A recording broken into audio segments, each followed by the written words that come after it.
साथियों नमस्कार। आइए आज की कक्षा में हम सब अध्ययन करते हैं संहिता संज्ञा। उसके बाद हम सब अध्ययन करेंगे संयोग संज्ञा और तत्पश्चात पद संज्ञा का अध्ययन करेंगे। तो संहिता संज्ञा जो है, इसका सूत्र जो है वह है परः सन्निकर्ष संहिता। यह अष्टाध्यायी के प्रथम अध्याय के यानी पहले अध्याय के चौथे पाद का 109वां सूत्र है। वार्तिक दिया हुआ है कि वर्णानाम अत्ययः सन्निधि संहिता संज्ञः स्यात्। वर्णानाम अत्ययः सन्निधि संहिता संज्ञः स्यात्। वर्णों की अत्यधिक समीपता क्या कहलाती है? संहिता कहलाती है। तो देखिए यहाँ लिखा अर्थ भी कि अतिशय समीप की संज्ञा, संज्ञा से तात्पर्य क्या है? नाम आदि से संहिता है, अर्थात वर्णों के अत्यधिक सामीप्य को हम क्या कहेंगे? संहिता कहते हैं। जैसे हम सुधि उपास्य में इकार और उकार में अत्यधिक सामीप्य है, इकार और उकार में अत्यधिक सामीप्य होने पर क्या हो जाता है? देखिए ई को जो है उ आदेश, ई को क्या हो जाएगा?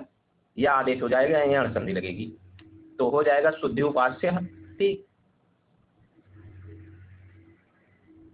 संहिता जो है इसमें किस लिए हुई? क्योंकि यहाँ अत्यधिक सामीप्यता है ई उ। ठीक, इक को जो है आदेश जो होता है वह क्या होगा? यण होता है। एक सूत्र बाद में आप पढ़ेंगे, इग्गण संप्रसारणम। ठीक, तो उसके आधार पे इक को यण हो जाता है। इसीलिए इकार और उकार दोनों के सामीप्य को हम क्या कहेंगे? संहिता कहेंगे। ई और उ दोनों के अत्यधिक सामीप्यता को हम क्या कहेंगे? संहिता कहेंगे। देखिए शुद्धि उपास्य सूत्र पूछता, ये जो है पूछा जाता है। ठीक, पूछ लिया जाएगा कि इसमें कौन सी संधि है शुद्धि उपास्य में। तो शुद्धि उपास्य में जो संधि है वह कौन सी संधि है? शुद्धि उपास्य में जो है संधि जो है वह यण संधि है। कौन सी संधि? यण। शुद्धि धनुपास्य में यण हो जाएगा तो हो जाएगा आपका जो शब्द बनेगा वह क्या हो गया? शुद्ध्युपास्य, ऐसा शब्द बन जाएगा। ठीक, शुद्ध्युपास्य ये शब्द बनेगा शुद्धि धनुपास्य मिलाते। ठीक,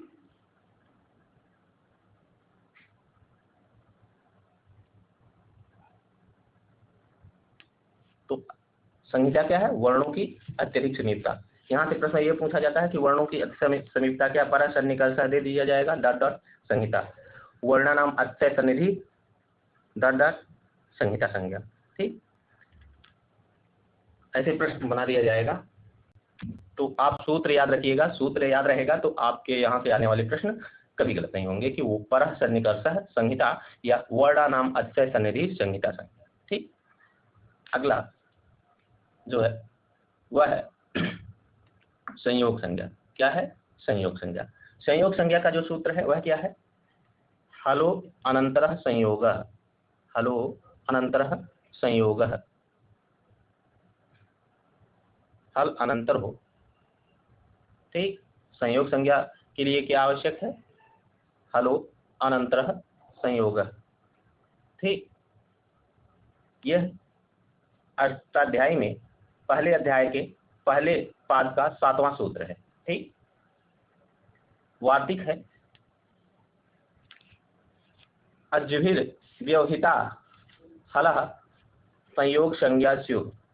अज्भिर, अज यहाँ अज से मतलब अज से है। ठीक, अज्भिर व्यवहिता हलः संयोग संज्ञा स्युः, अर्थात बीच में किसी स्वर का व्यवधान न होने पर व्यंजन की संयोग संज्ञा होती है। संयोग संज्ञा किनकी होगी? ये प्रश्न पूछ लिया जाएगा। ठीक, ध्यान दीजिएगा, व्यंजन की संयोग संज्ञा होती है। इतना ध्यान रहे कि स्वर की संयोग संज्ञा नहीं होती है। स्वर संज्ञा व्यंजन की केवल जो है संयोग संज्ञा होगी, और ऐसे व्यंजन की जिसके बीच में स्वर का व्यवधान ना हो। ठीक,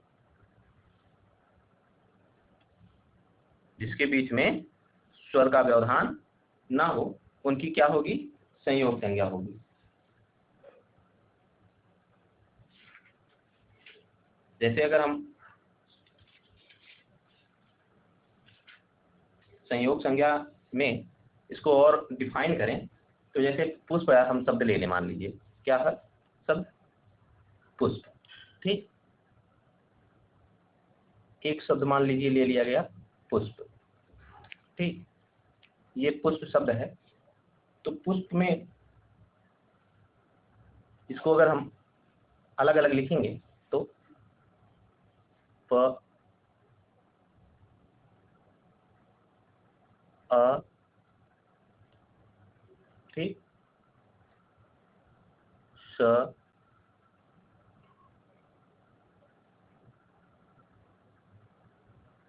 प और अ, ठीक। अब देखिए पा और सा के बीच में आ है, तो पा और सा की क्या है, संयोग संज्ञा नहीं हो सकती। फिर संयोग संज्ञा होगी किसकी, सा और पा, इनके बीच में कोई स्वर है नहीं, है ना।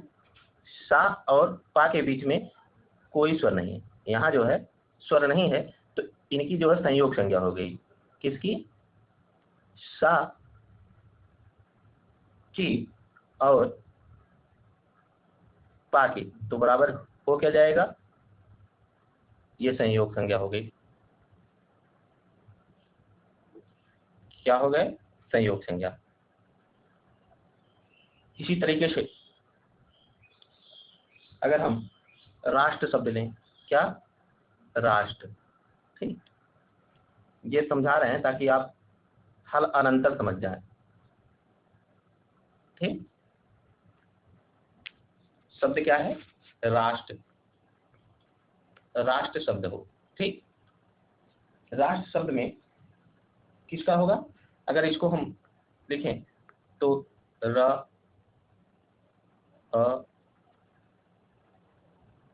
होगा कि बड़ा बड़ा होगा, रा है, फिर स और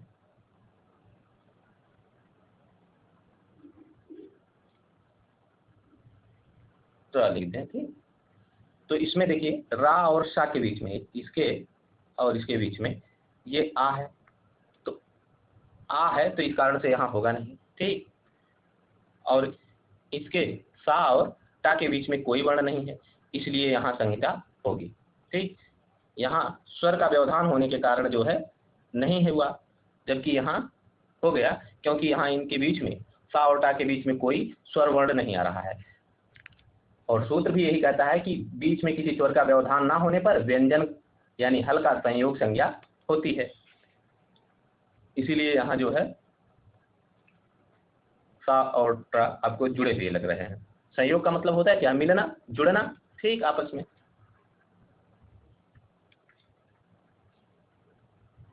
और बहुत सारे उदाहरण है, पर आप इसी तरीके से अग्नि में गा और ना की हो सकती है, ठीक। अलग अलग आप लिखेंगे तो बुद्धि में दा और धा का होगा। तो देखिए व्याख्या समझिए कि हल प्रत्याहार के अंतर्गत सभी व्यंजन आ जाते हैं। दो या दो से अधिक व्यंजनों के बीच स्वर ना आए तो उन दो या दो से अधिक व्यंजनों का को जो है संयोग कहा जाएगा। क्या कहा जाएगा, संयोग।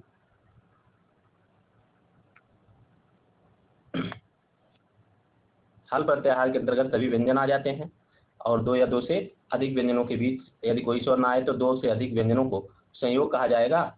और उदाहरण के लिए अगर हम ज्योत्सना शब्द में जाओ या तथा ता और सा और ना व्यंजनों के बीच कोई स्वर नहीं है, इसलिए इनकी संयोग संज्ञा होती है। देखिए यहाँ एक और उदाहरण दिया है, ज्योत्सना। ज्योत्सना में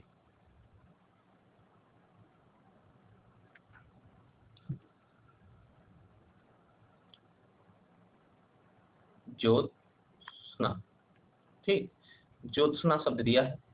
अब ज्योत्सना शब्द में जो है ज्योत्सना शब्द दिया है, ठीक। अब ज्योत्सना में है क्या, देखिए ज्योत्सना में अलग अलग अगर हम लिखेंगे तो जा है, जा में आ है नहीं, या है, ठीक। फिर हम इसको लिखेंगे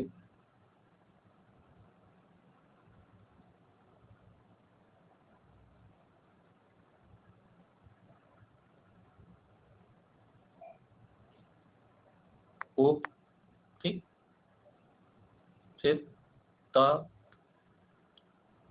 स और ना, ठीक।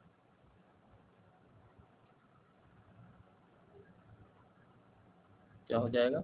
ना। तो यहाँ ध्यान देने योग्य क्या बात है कि यहाँ जो है बीच में ओ है, यहाँ या और ता में तो होगा नहीं, जा और या में कोई बीच में स्वर का व्यवधान नहीं है, इसलिए यहाँ होगा। और ता और सा के बीच में कोई व्यवधान नहीं है, इसलिए यहाँ भी होगा। और सा और ना के बीच में भी कोई व्यवधान नहीं, इसलिए यहाँ भी होगा। इसीलिए जो है ज्योत्सना शब्द बना, ठीक। यहाँ संयोग संज्ञा हुई, ठीक। समझ गए आप सब? देखिए अगला जो सूत्र है वह है पद संज्ञा करने वाला सूत्र, ठीक। सुप्तिगंतम पदम, क्या है? सुप्तिगंतम पदम। यह 1-1-14 यानी अष्टाध्यायी के पहले अध्याय के पहले पाद का 14वां सूत्र है। अध्याय पाद हमने आपको बताए हैं कि अष्टाध्यायी में 8 अध्याय हैं, एक अध्याय में 4 पाद हैं। कुल पादों की संख्या अगर पूछी जाए अष्टाध्यायी में तो कुल 32 पाद हैं। देखिए सुबंतम तिगंतम च पद संज्ञम स्यात्,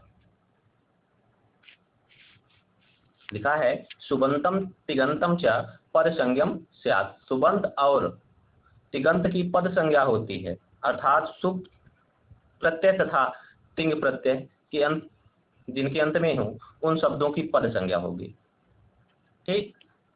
शुभ क्या है?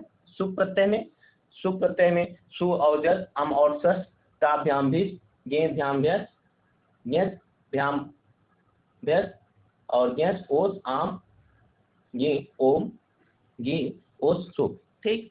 तो ये विभक्तियों के साथ लगते हैं, ध्यान दीजिएगा। सुबंत जो है क्या है? ये विभक्तियों के साथ लगते हैं। जैसे हम राम शब्द पढ़ रहे हैं, ठीक। राम शब्द, राम हुआ, राजन हुआ इत्यादि का रूप हम चलाएंगे तो क्या होगा? राम को हम कहेंगे रामा। तो राम शब्द मूल है, उसमें सु प्रत्यय है जो है जोड़ेंगे तो क्या हो जाएगा? रामा हो जाता है। और जोड़ देंगे तो रामो हो जाएगा। जस जोड़ देंगे तो राम क्या हो जाएगा? रामा, ठीक। तो आपको समझ में आ गया सुप कहाँ लगते हैं? सुप जो है वह शब्द रूपों में लगते हैं, ठीक। और तिंग जो है वह धातु रूपों में लगते हैं। तिंग में कौन कौन से हैं? 9 परस्मैपदी और 9 जो है आत्मनेपदी। परस्मैपदी में टिप तद्धि सिर था मिप वस मस, और आत्मनेपदी में ता आताम ध था साताम धम इड वस महिम, ठीक। ध्यान दीजिएगा इसको। जैसे हमने कहा कि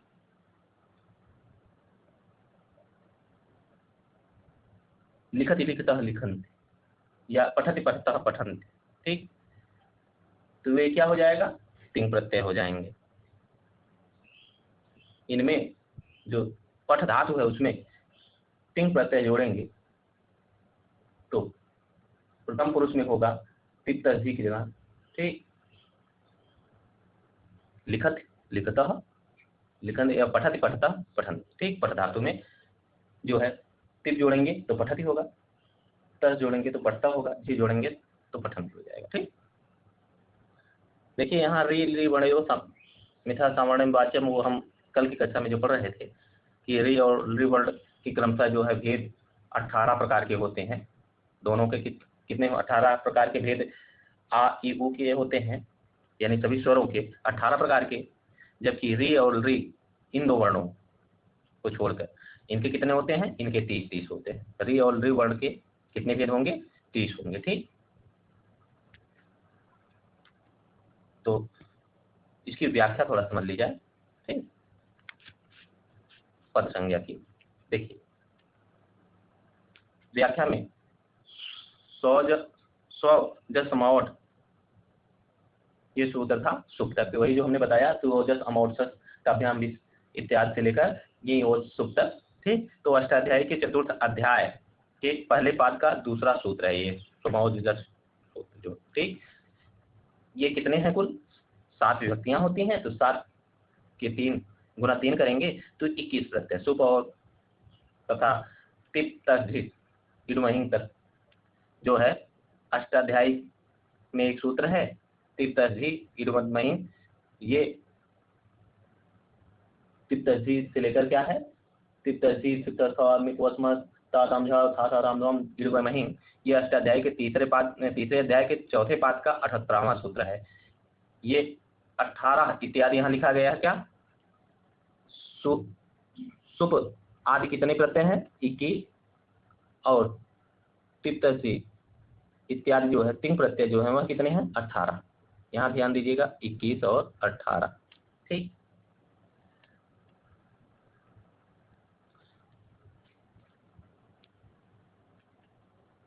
अठारह प्रत्यय 3 कहे गए जाते हैं। सु को लेकर सुप के संज्ञक वर्ण सु को लेकर